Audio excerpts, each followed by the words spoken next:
প্রিয় দিনী মা ও বোনেরা, আজকে আমরা অত্যন্ত গুরুত্বপূর্ণ একটি জিনিস আপনাদেরকে দেখাবো। সেই জিনিসটি হচ্ছে মহিলাদের নামাজ, অর্থাৎ পুরুষ এবং মহিলাদের নামাজের ভিতরে যে পার্থক্যগুলো রয়েছে, এই পার্থক্যগুলো যদি আপনি নির্ণয় করতে না পারেন তাহলে আপনার নামাজটি ভুল নিয়মে থেকে যাবে। তাই আজকের ভিডিওটি অনেক অনেক গুরুত্বপূর্ণ। যে সমস্ত মহিলারা শরীয়ত সম্মত সঠিক নিয়মে নামাজটি পড়তে পারেন না, তাদের জন্য আজকের ভিডিওটি। কেননা পুরুষ এবং মহিলাদের নামাজের ভিতরে অনেকগুলো পার্থক্য রয়েছে। যদি আপনি এই পার্থক্যগুলো শিখতে না পারেন, এই পার্থক্যগুলো যদি আপনি বুঝতে না পারেন, তাহলে আপনার প্রতিনিয়ত নামাজটি পড়ে যাবেন, কিন্তু আপনার নামাজটি সহিশুদ্ধ হবে না। যেমন পুরুষ এবং মহিলাদের নামাজে দাঁড়ানোর কিছু ব্যতিক্রম নিয়ম রয়েছে। পুরুষ এবং মহিলাদের নামাজে হাত বাঁধার কিছু ব্যতিক্রম নিয়ম রয়েছে। পুরুষ এবং মহিলাদের নামাজে রুকু করার কিছু ব্যতিক্রম নিয়ম রয়েছে। যদি আপনি সেই নিয়মগুলো ফলো না করেন, আপনি মহিলা হয়ে আপনার নামাজটি পুরুষের মতন হয়ে যাবে এবং পুরুষ হয়ে আপনার নামাজটি মহিলার মতন হয়ে যাবে, যার কারণে সর্বশেষ ফলাফল আসবে আপনার নামাজটি হবে না। তাই আজকের ভিডিওটি অনেক অনেক গুরুত্বপূর্ণ। অবশ্যই ধৈর্য সহকারে ভিডিওটি দেখতে হবে এবং ইসলাম প্রচারের স্বার্থে আমাদের চ্যানেলটিকে সাবস্ক্রাইব করে রাখবেন। আর যদি নতুন হয়ে থাকেন ও পুরাতন হয়ে থাকেন, সম্পূর্ণ ভিডিওটি অনুগ্রহ করে ধৈর্য সহকারে দেখবেন। সর্বপ্রথম বিশেষ বিশেষ জায়গায় পুরুষ ও মহিলাদের নামাজের মধ্যে কিছুটা পার্থক্য রয়েছে। আজকে আমরা মহিলাদের নামাজ সম্পর্কে চিত্র সহকারে বর্ণনা করব। মহিলাদের নামাজ শুরু করার পূর্বে পুরুষ এবং মহিলাদের ভিতরে পার্থক্য রয়েছে। মহিলাদের নামাজটি শুরু করার পূর্বে তাদের মুখমণ্ডল, হাত, মনে রাখবেন, মহিলাদের মুখমণ্ডল, হাত ও পা ছাড়া সম্পূর্ণ শরীরটি ঢেকে রাখতে হবে।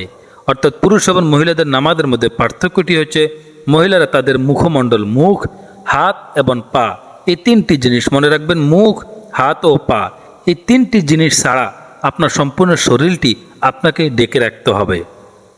তৃতীয় পার্থক্যটি হচ্ছে মহিলাদের জন্য ঘরের খোলা স্থানে নামাজ আদায় করা অপেক্ষা নির্জন কক্ষে নামাজ আদায় করা উচিত। পুরুষদের জন্য ঘরের খোলা স্থানে নামাজ আদায় করতে হবে, মহিলাদের জন্য নির্জন স্থানে নামাজটি আদায় করতে হবে। এখন আসেন, সঠিক একটি নিয়ম আমরা আপনাদেরকে শিক্ষা দিয়ে দিচ্ছি। সঠিক নিয়মটি এটি হচ্ছে ভুল নিয়ম। অর্থাৎ অনেক মহিলারা নামাজে দাঁড়ান, মাঝখানে ফাঁকা জায়গা থাকে, এটি হচ্ছে ভুল নিয়ম। কিন্তু সঠিক নিয়মটি হচ্ছে যখন আপনি নামাজে দাঁড়াবেন তখন আপনার গোড়ালি এবং আঙ্গুলের মাথা দুটি পায়ে একসাথে মিলিয়ে আপনাকে নামাজে দাঁড়াতে হবে। মহিলাদের উভয় পা, মনে রাখবেন, মহিলাদের উভয় পা, অর্থাৎ এই দুটি পা, মহিলাদের উভয় পা মিলিয়ে দাঁড়াতে হবে। এইভাবে আপনাদেরকে উভয় পা মিলিয়ে দাঁড়াতে হবে। বিশেষ করে উভয় গোড়ালি, অর্থাৎ এই দুটি গোড়ালি যেন কাছাকাছি মিলে যায়।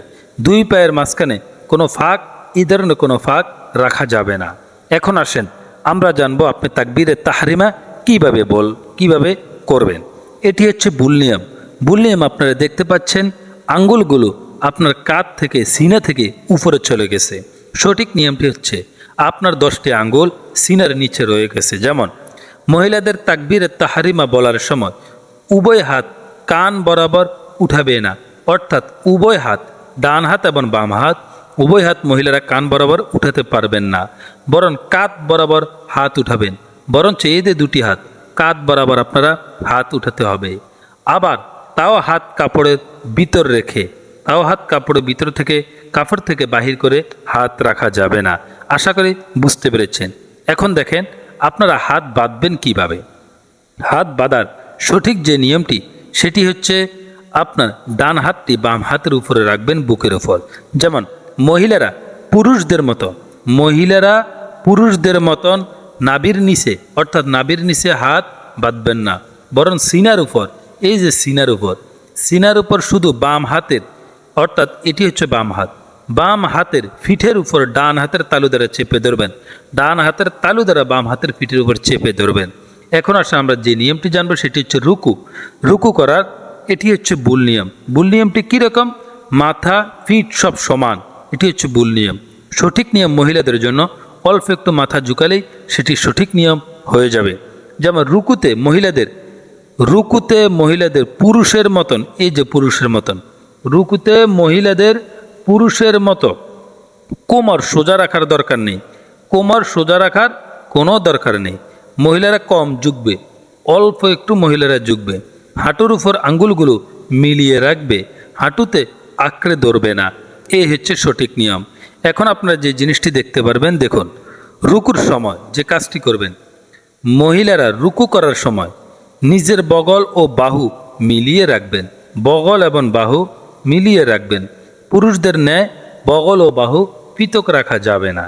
এখন আসেন আমরা যে জিনিসটি জানব, সেজদা যাওয়ার সময় পুরুষেরা হাঁটু জমিনে ঠেকানোর পূর্বে সিনা ঝুঁকাবে, হাঁটু জমিনে ঠেকানোর পূর্বে সিনা ঝুঁকাবে, কিন্তু মেয়েরা প্রথম থেকে শরীর সামনে ঝুঁকাতে পারবে, উভয় পা ডান দিকে বের করে রাখবে।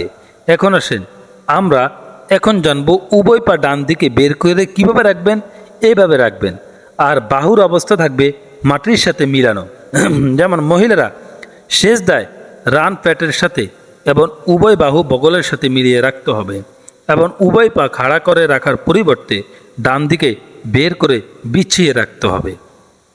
এরপর দুটি নিয়ম রয়েছে, ভুল নিয়ম এবং সঠিক নিয়ম। দেখুন, সেজদা করার সময় পুরুষেরা হাতের কোনোই মাটির উপর রাখবে, অর্থাৎ পুরুষেরা মাটি থেকে হাতের কোনোই উপরে রাখবে, আর মহিলারা হাতের তালু কোনো মাটিতে মিলিয়ে রাখবে। সেজদা করার সময় পুরুষরা হাতের কোনোই মাটি থেকে উপরে রাখবেন, কিন্তু মহিলারা হাত মাটিতে বিছিয়ে রাখবেন। এরপরে যে বিষয়টি সেটি হচ্ছে দুই সেজদার মধ্যবর্তী সময় তাশাহুদ অথবা আত্তাহিয়াত পাঠ করার সময় উভয় পা ডান থেকে বের করে বাম নিতম্বের পিছনে উপরে বসবেন, উভয় পা নালার উপর রাখতে হবে। এখন আসেন যে বিষয়টি, সর্ব অবস্থায় রুকু সেজদা বসা সকল স্থানে উভয় হাতের আঙ্গুলগুলো ডান হাত এবং বাম হাতের আঙ্গুলগুলো মিলিয়ে রাখতে হবে। কোনো অবস্থাতেই আঙ্গুলগুলোর মাঝে কোনো প্রকার ফাঁকা জায়গা রাখা যাবে না। এখন আসেন আমরা যে নিয়মটি শিখব, সেই নিয়মটি হচ্ছে দোয়া করার সময় উভয় হাতের মাঝখানে সামান্য ফাঁক রাখবে। দোয়া করার সময় উভয় হাতের মাঝখানে সামান্য পরিমাণ ফাঁক রাখবে, আঙ্গুলগুলো স্বাভাবিক অবস্থায় রাখতে হবে। এখন হচ্ছে মুনাজাত করার সময়, দোয়া করার সময় হাতের সিনা, দোয়া করার সময় হাত সিনা বরাবর, দোয়া করার সময় হাত সিনা বরাবর, হাতের তালু চেহারার দিকে রাখতে হবে, দৃষ্টি দুই হাতের মাঝখানে রাখতে হবে।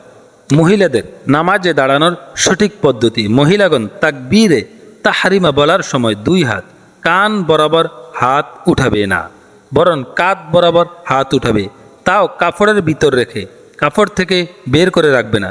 মহিলাগণ পুরুষের মতো নাভির নিচে হাত বাঁধবে না, বরং বুকের উপর শুধু বাম হাতের ফিটের উপর ডান হাতের তালু দ্বারা চেপে ধরবে।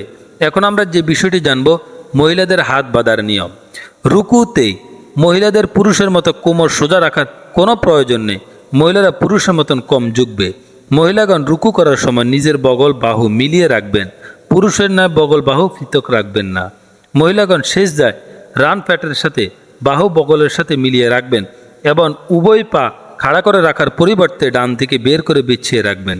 পুরুষগণ সেজদা করার সময় হাত মাটি হতে উপরে রাখবেন, কিন্তু মহিলাগণ হাত মাটিতে বিছিয়ে রাখবেন। পুরুষগণ রুকু করার সময় হাতের আঙ্গুলগুলো ফাঁক ফাঁক করে এবং সেজদায় মিলিয়ে রাখবেন। এছাড়া অন্য স্থানে আঙ্গুলগুলো স্বাভাবিক অবস্থায় থাকবে, মিলাবে না, ফাঁকাও করবে না। কিন্তু মহিলারা সর্ব অবস্থায় রুকু সেজদা বসা সকল অবস্থাতে আঙ্গুলগুলো মিলিয়ে রাখবে। এখন আসেন মহিলাদের জামাত।